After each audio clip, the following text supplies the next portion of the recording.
I'm also just as big of a John Williams fan because he is the George Lucas of film score music. He really is. He has revolutionized and changed and heavily affected film score, I guess, culture and how it's become such a well-known thing because of him and his iconic themes. And before that, film scores were just really considered background music and no one listened to it or appreciated it. It was very much like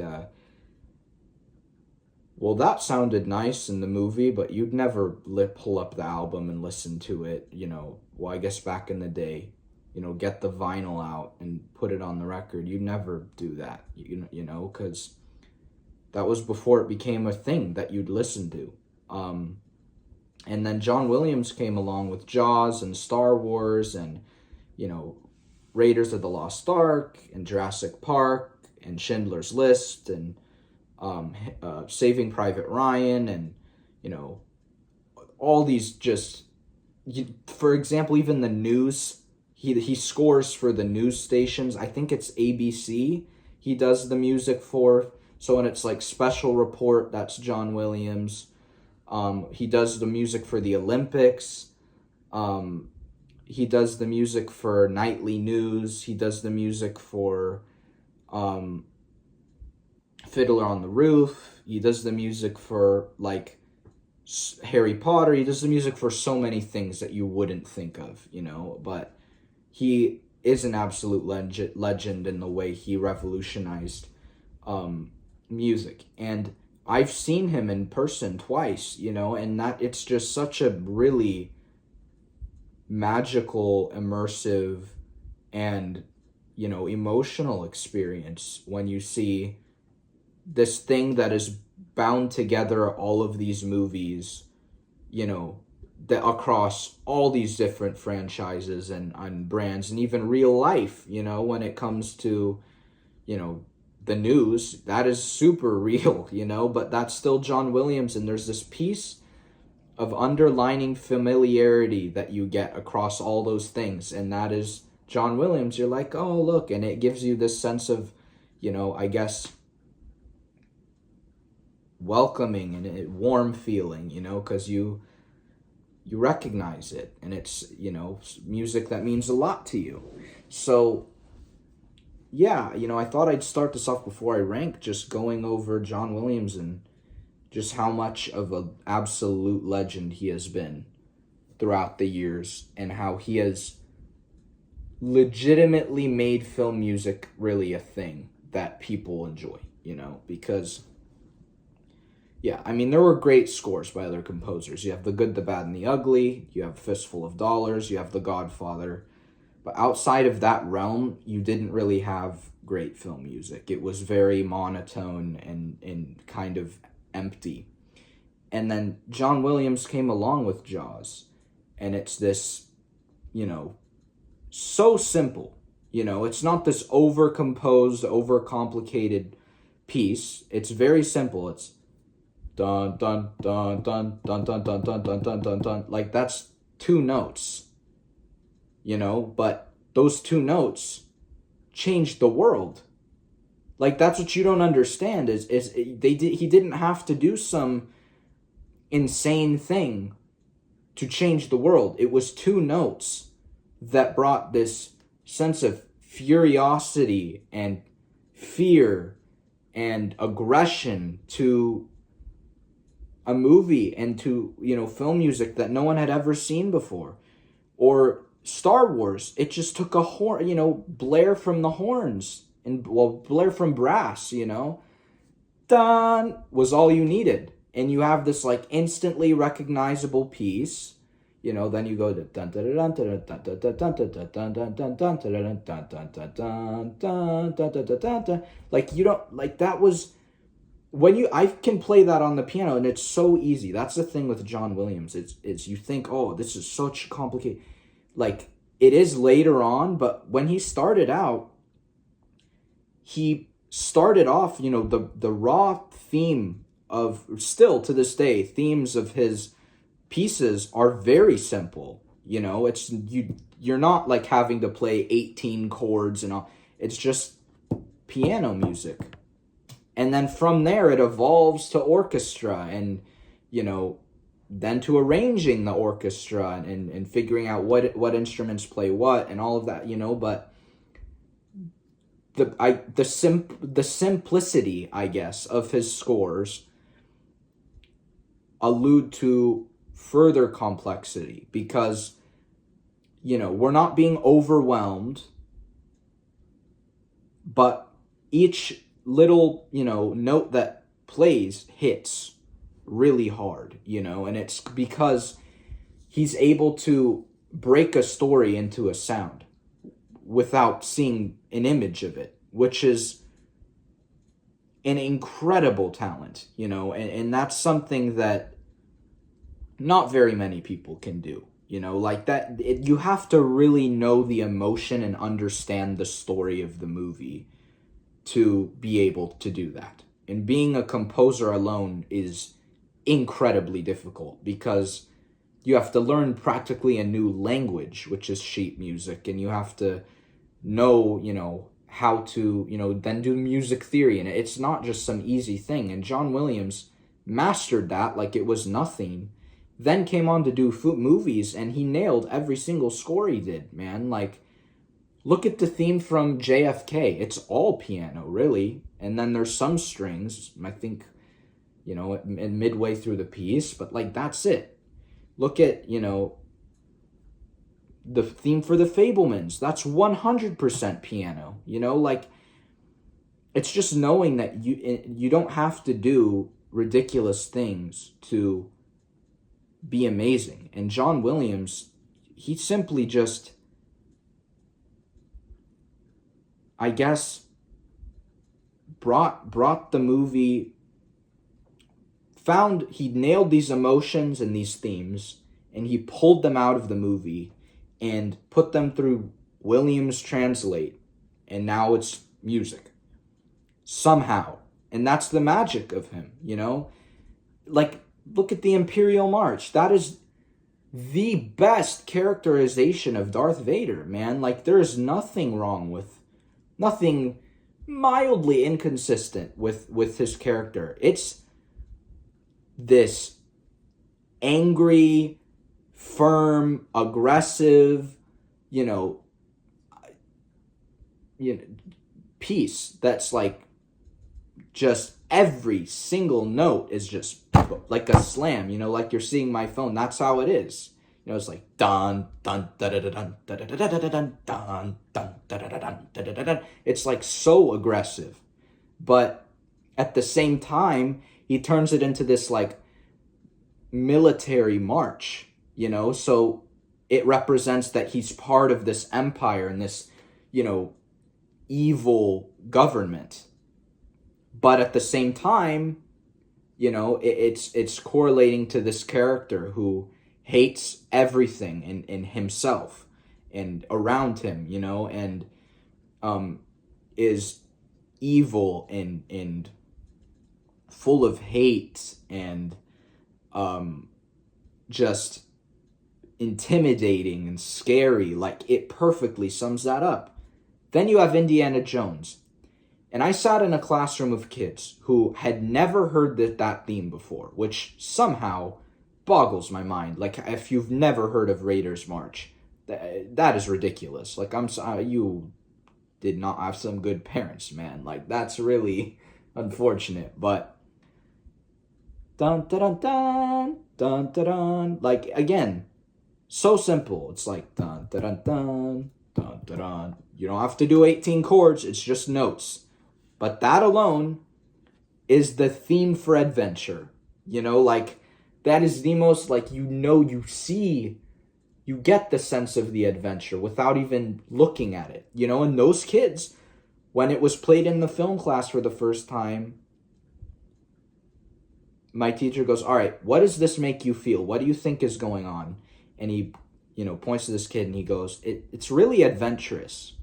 He didn't even know what Indiana Jones was. Like, well, he knew what Indiana Jones was, but he hadn't heard the piece before, you know? But he's like, it's like you're going on an adventure. And I was like, what? he did it, you know, like John Williams got the piece down, you know, and it's dun da da dun dun da da dun dun da da dun. So it's just really like, again, it's a march, so it's on a beat constantly the whole time till you get to Marion's theme, and then you jump back into the march. But still, like you nail the character of Indy down. It's this exciting adventurous person, you know. Well, I guess the movie, you know, Raiders of the Lost Ark down, and really all of Indiana Jones, is it's this exciting, adventurous journey that, you know, brings you to so many different places, and, you know, it's constantly, you know, it's like upbeat when it's downbeat, you know, like somehow George and Spielberg worked together and they made the really dark scenes not really dark, but they are. It's a very weird dynamic, but they managed to pull it off. And, you know, it worked. And the music conveys it all. You know, it's this like kind of upbeat, adventurous theme. So there you go. You have Raiders. Schindler's List, this tragic, like, emotional, you know, devastating piece that, like, expresses the emotion of in the voices of all the people who died during the Holocaust, you know, and it does that perfectly. And people who, you know, were related to these, you know, unfortunate, I mean, like, you know, related to people who went through these really unfortunate times, you know, back in the 40s when Hitler was just killing people for nothing, for who they were, you know, and who for what their religion was, you know, they really, that piece really hit them because, you know, it felt that it perfectly represented what their culture went through. And there's many videos and interviews and you know, different things of even people performing like in tears, you know, because of how much it means to them. Like, it's serious. This guy has rocked the face of the earth with his music more than you could possibly imagine. Man, you don't need lyrics to make your song have meaning. And this is something I have learned, is you really, really, really do not need to have lyrics. And in fact, it's even more impressive when you don't, because you, as a person, have to really identify the themes and the tones and the, you know, pieces of the music at a much deeper level than having someone telling you everything. You know, it's a very different experience. And I listen to all kinds of music, you know, because I don't, you know, have the narrow dogmatic view of the Jedi, right? I listen to all of it, but the classical genre and the film genre in general, and the rock genre are the two, I guess you could count three, that really, I guess, get their point across the best, or even just sound the best, you know, because you have, you know, these riffs in rock music that really kind of nail the element of the piece, you know, or you have, like, you know, Back in Black, right? The iconic dun, dun, dun, da, da, da, you know, like, you have that bit in the beginning that's super iconic, and then they kind of keep it going throughout the rest of the piece. And then, you know, in Star Wars, you have the Force theme, and whenever that plays, without even seeing a frame, I know exactly kind of what's going on. Is there is some sort of religious connection. Someone is having some sort of religious experience or connection on screen. That's what's happening whenever the Force theme is played.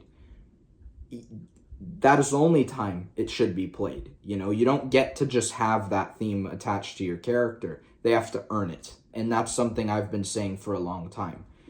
The Force theme is literally Luke's theme. Except Luke's theme's just much more, you know, cheery and upbeat and less mystical. Well, not mystical, but like less dramatic, you know, it's more like da da da da da da da, like that's Luke's theme, where the Force theme is like da da da da na, na. You know, so it's really just a tempo thing. But yeah, like he literally, John Williams nails every situation of a film. Like there has not been one time where I'm like, that doesn't fit the mood, you know, it like perfectly flows in all of his movies. You know, even the sequels, which are terrible, but the music, you know, helps convey this sense of emotion in them that helps carry, you know, elements of the story along better than if it wasn't there, you know. But you know, let's say, for example, we have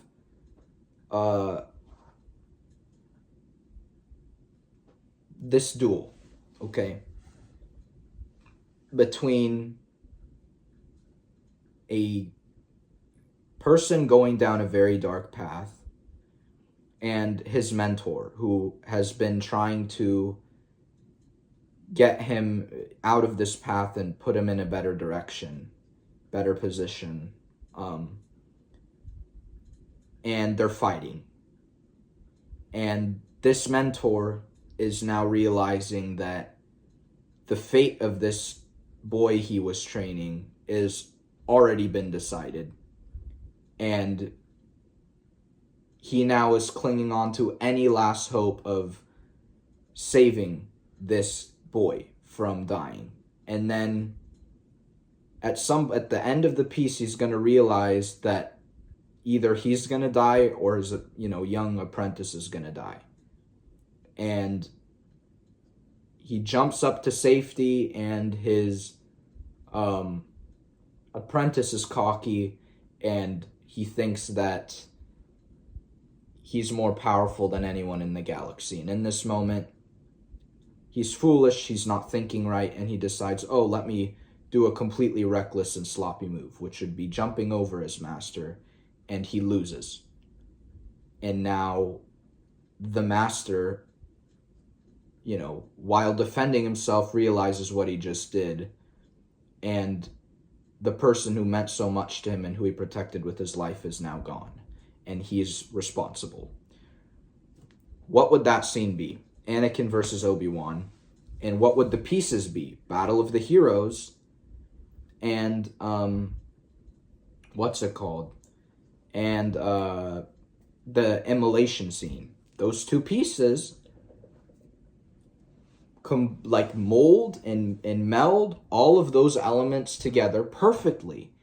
We have Kora Ratama. Those are the lyrics of the singers, you know, of the opera, the choir. While we have a new theme playing that isn't Duel of the Fates. Dun dun dun dun dun dun dun dun. Na na na na na na na. It's very tragic, and it's very you know, like there's this just sense of finality and like decision to that piece. I know that might not make any sense, but like, you know, you get this feeling like this is it, man. Like, it is done. I don't know, I get that feeling from the piece. It's very tragic too, knowing that it's not a good outcome, you know, and it isn't. But also you have Korra Ratama playing in the background because it's the fate of Anakin Skywalker's when Duel of the Fates is played. I could go into that later, but you have that playing because, again, we're fighting over Anakin here, and he could die or he could live potentially, you know, like we're at that point. Well, I guess that's more him, like physically, but spiritually he already died, you know, but they're playing that piece, I guess, again, in a sense of finality to show that that piece is no longer going to be used, because Anakin has, at that point, fully decided, I'm going to kill Obi-Wan and no one can stop me from, you know, overthrowing the galaxy. So we have Korra Ratama, you know, lyrics in the background. I guess, completing the transition of Duel of the Fates, and how it slowly kind of fizzles out throughout the piece. It starts out really bold, and then you start to get more, strings, and it starts to kind of die out. And then at the very end, it's like, Korra, and they do this kind of, you guys have heard it, this really long, I guess, trying to think of the term. There's a term for this. Crap, what is the term? The musical term for this? I forgot. But they're holding out that Korra for a very long time. They're holding that note out, and then as soon as Obi-Wan cuts, it cuts out. Because Anakin's fate is no longer in question. He is 1,000,000,000% Darth Vader at that point. So that serves, a piece of the puzzle too.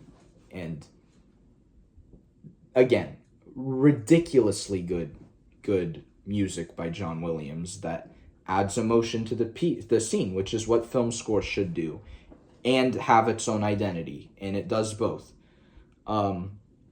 And then you have the immolation scene, which is this tragic, sad, I guess, farewell, a tragic farewell to a friend, that, well, not even a friend, we don't even know that. Let's say it's a tragic farewell to someone that somebody really cared about, and you get that sense as it's really devastating. And that's what's happening to Obi-Wan, he's having to watch his friend, his practically brother, burn alive to a crisp, and that traumatizes him. So it's heavy, but does it serve the scene? Yes. Or Duel of the Fates. I can go over that too. The only time that piece is played is when Anakin Skywalker's fate is in question. First, it plays in Phantom Menace. And you could be like, well, Anakin isn't even in that fight. And I know a lot of you probably know this from Dave talking about it, but basically, we have Darth Maul and Qui-Gon, and they represent pure light and pure dark, and they are fighting each other over Anakin. If Maul wins this fight, Anakin will never be properly trained, because Qui-Gon is the only Jedi to really appreciate, care, and understand about Anakin to train him the right way. And then you have Qui-Gon. If Qui-Gon wins, then the evil will be wiped out, and, Anakin will be trained in the right way, in the correct way, and in the way that suits his personality and his, speed of growing, because he's the chosen one, and will, fulfill the chosen one prophecy early without turning to the dark side. But of course, what happens? Maul wins that fight. Therefore, Anakin's fate is decided. Qui-Gon is dead. No, just because Obi-Wan cut Maul in half doesn't mean the Jedi won. No, they lost. That fight was a heavy, heavy loss. And, Qui-Gon died. And out of desperation, Qui-Gon said, you must teach the boy, Obi-Wan. But Qui-Gon knew that would never turn out well, and it didn't. Because Obi-Wan thought of Anakin as just any other Jedi or any other life form. Remember, he said earlier in the movie, look, we've just picked up another pathetic life form, right? Like, no, he's nothing. The whole time he's laughing at him. Now, all of a sudden, he's not doing it out of the goodness of his heart to train Anakin. He's doing it out of, this sense of wanting to fulfill his master's dying wish. So, again, now Anakin is gonna turn to the dark side, because Qui-Gon is the only one in the entire galaxy who could adequately train Anakin Skywalker. And that was said by George, too. Not in those exact words, but inferred. So that was use 1.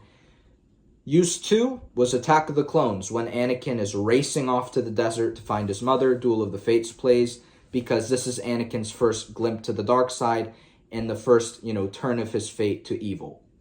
There you go. There's use 2. Use 3. When the cruiser is crashing in Revenge of the Sith. Duel of the Fates, there's only a little bit of it, because it's not a total twist of fate, but if this went wrong, he could die. So they play a little bit of it in there, as like a little toss, but it makes sense because if Anakin crashed that ship wrong, Palpatine would have died, and Anakin would have died, and Obi-Wan would have died, R2 would have been destroyed, and the galaxy would have been completely different. Then we have use 4, which is Yoda and Sidious fighting. And this is kind of a representation of duel of the fate of the galaxy as long as the duel of the fate of Anakin Skywalker. Because they're dueling and fighting because they're fighting over, who will really be Anakin's master, at the end of the day.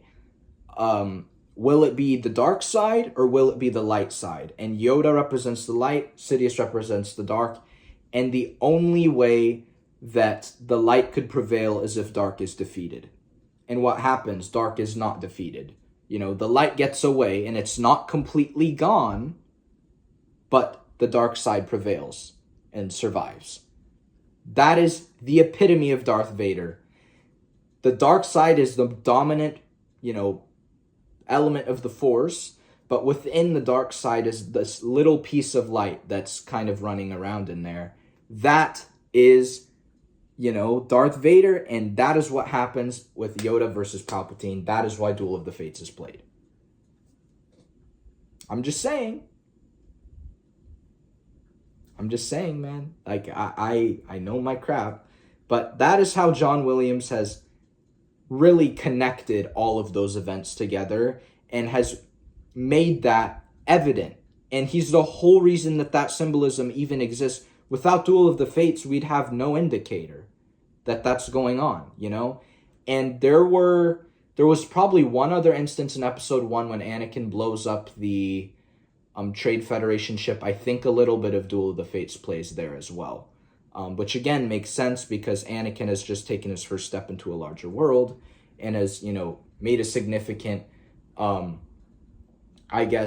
push to the light and a significant, and has contributed to a significant event in the galaxy.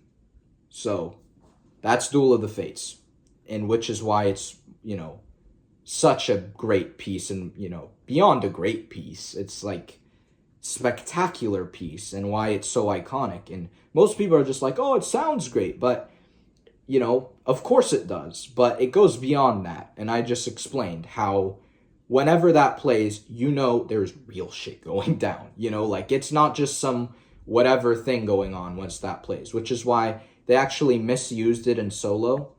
When Darth Maul appears, Duel of the Fates has played a rendition of it, and that doesn't make sense because obviously it's not used right. But Darth Maul's theme is actually, again, the same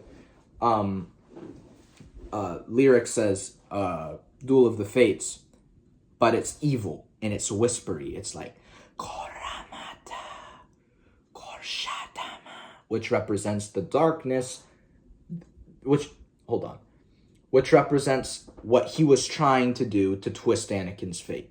He's the darkness trying to consume Anakin, and he does, by defeating Qui-Gon. So that's why it's in that same Sanskrit notes. So that's Duel of the Fates. Again, really cool. John Williams is a genius, and he is a legend. And he is the George Lucas of music to me, just the best, the absolute best at what he does, and how he doesn't need legible lyrics to make his music work, and that is just so skillful, really. He's my favorite artist, obviously, and it's not too much. It's all beautiful. Even the fight music has this layer of beauty to it, and elegance. Which again, I'm talking about, let's say, the Geonosis Arena music, because that's how George described that time period. And John elemented it, applied that perfectly in his music, and it felt that way.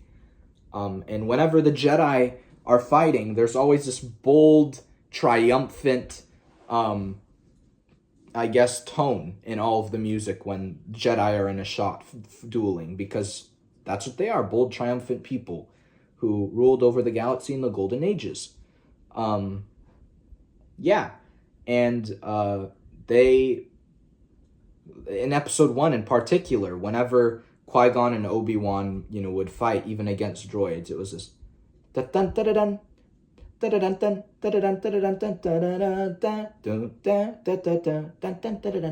mean, I know that's Duel of the Fates, but that is not the right piece what I did there. Crap. Whoops. I'm trying to think of it, but there's this little motif that's played every time they're in action. Dun dun dun dun dun dun dun dun dun dun dun dun dun dun. It's that thing that kind of happens a lot in the movie whenever they're fighting, and it's cool piece, but it kind of represents the Jedi a lot, and how once it's the Jedi fighting, there's a lot of horns and a lot of, trumpets and just strong brass, because that's the Jedi. They're these bold people. Where the Sith, it's whispery, it's mysterious, it's shadowy, it's icky. You're like, oh, And then, for example, Jabba the Hutt's theme is one of the most well-done pieces of film music for a character, man. It is nasty, gluttonous, evil, sinister, just disgusting. It's like, wah, wah, wah, like it's just ick, but it sounds really good, but the emotion you feel when you hear it is just ick, right? Because it just is so nasty. Like, that's how I describe it. It's like nasty. And John Williams just did that perfectly. Like, somehow he just manages everything. He just makes these just pieces that are so perfect that it's just weird. Like, I don't even know, like, how on earth does he do this? I don't get it. I really don't. It's just such a skill. And Across of the Stars is this gorgeous romantic piece that feels Shakespearean a little bit, which is, again, exactly how George described Anakin and Padme's relationship. Like, him and George are on the same level, and him and Spielberg are on the same level. Look at E.T. Oh my goodness, that might be one of the best composed moments in cinema history. When Elliot and E.T. are on the bike and they go up, and there's that shot, man, of the bike going up, and the moon in the background. You know the shot. Na na na na na na na na. Like, it's perfect. It fits it 100% perfect and well done. Like, it's absolutely flawless. And that is John Williams. He is absolutely flawless at what he does. And that is something you do not find anywhere, ever. Like, really, it's ridiculous at how good he is at what he does. It is genuinely amazing, and I'm so honored to have been able to see him twice perform live. Like, that is just such a rare opportunity, and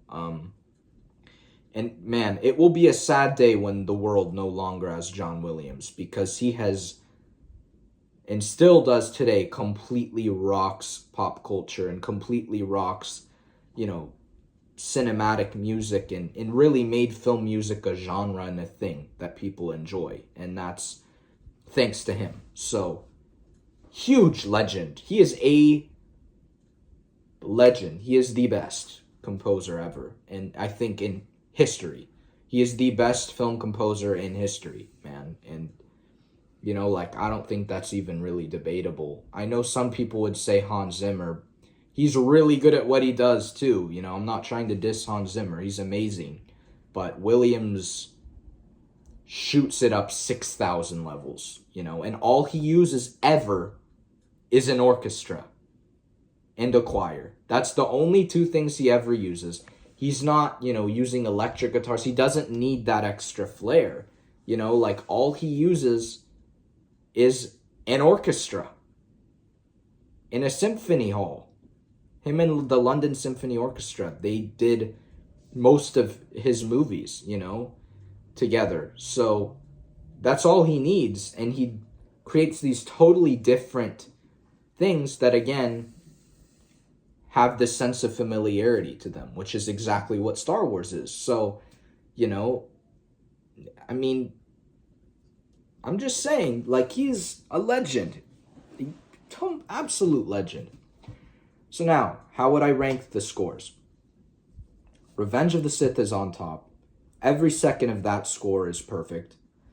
The scene where Anakin is looking out the window to Coruscant, in the moment where he's really turning, his spirit is legitimately in that moment shifting, and you hear it in the music, in this darkness and evil of, this woman bellowing out to him.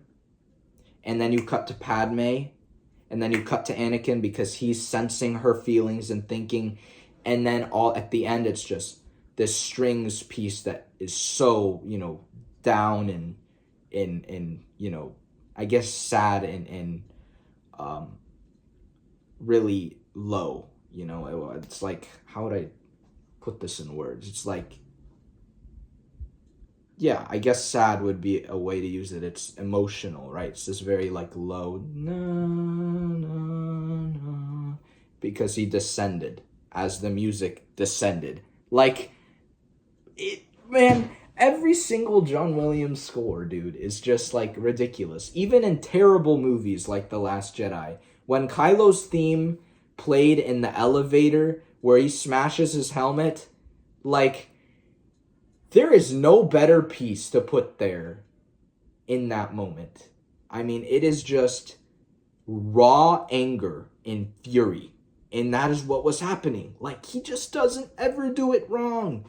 In Rey's theme, she's this lost girl who doesn't know her way in the galaxy. And that's what it is. It's like this lonely,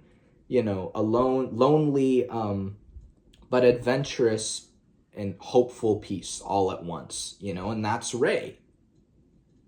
Great music, Or March of the Resistance. It's like a good guy version of the Imperial March, and it's done flawlessly. And the similarities and differences between that and the Imperial March are also really cool, But yeah, Revenge of the Sith is one.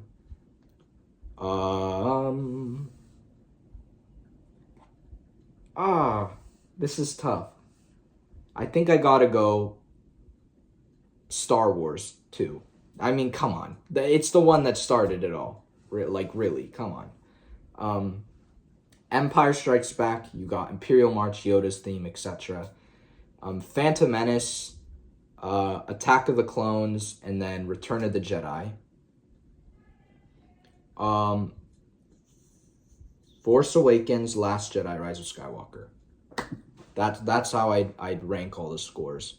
Actually, Force Awakens score, the music of Force Awakens might be above Return of the Jedi, to be perfectly honest. I love the final duel piece. I love Emperor's theme, but dude, that music in Force Awakens was just, oh my gosh. It's just like legitimately the most beautiful, like, I don't know. There's a sense of like nostalgia and new beginnings feeling, like that all ties together so well, and it, like, there's this specific piece where Rey is eating the like meatball that grows from water, which is stupid and makes no sense, but that plays, and she's looking out into the distance and she watches the ship go by, as she's wondering, that's what I want to do. That's where I want to be, but I'm stuck here, and I'm waiting for these people that are never going to show up again,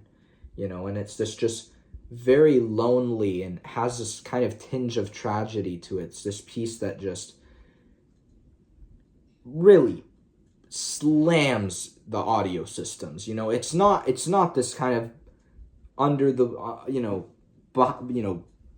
at that point, it's not background anymore. That was very much the forefront of the scene, was that score, and that was the only thing to really strongly show the emotion of Rey in that moment. Or when again, the scene with Han dying, as much as I don't, not 100% okay with that, you know, that music portrayed that scene perfectly, where they're on the rafter and you hear the dun, you know, as it's going light, dun, dun, as it's going dark, dun, dun, and then it goes dark and it's like, dun, dun, when he stabs, dun, na, na, na, and it shows like the conflict of what Ben is feeling. Like, bro, this is what I'm saying by he can make ridiculously horrible movies, like, and give them a point out of 10, you know, like, just with how good his music is. Like, it's a really great talent. But yeah, I hope you guys enjoyed. I definitely wanted to make a video on this because that is a huge piece of Star Wars and one of its most iconic pieces that, you know, Star Wars would feel really different without John Williams, man. And, you know, I'm just so thankful for him. You know, like George, those two have driven me as a person, you know, on so many levels, you know, like just really, and ripped me out of horrible, not horrible, I'm not horrible, but like tougher times, you know, and helped me, you know, have something to keep me, you know, hopeful and happy, and that's great, you know. So thank you guys for watching. Leave a like, subscribe, and share, and I hope you enjoyed that video. I will see you in the next one. Till the next time, may the Force be with you always.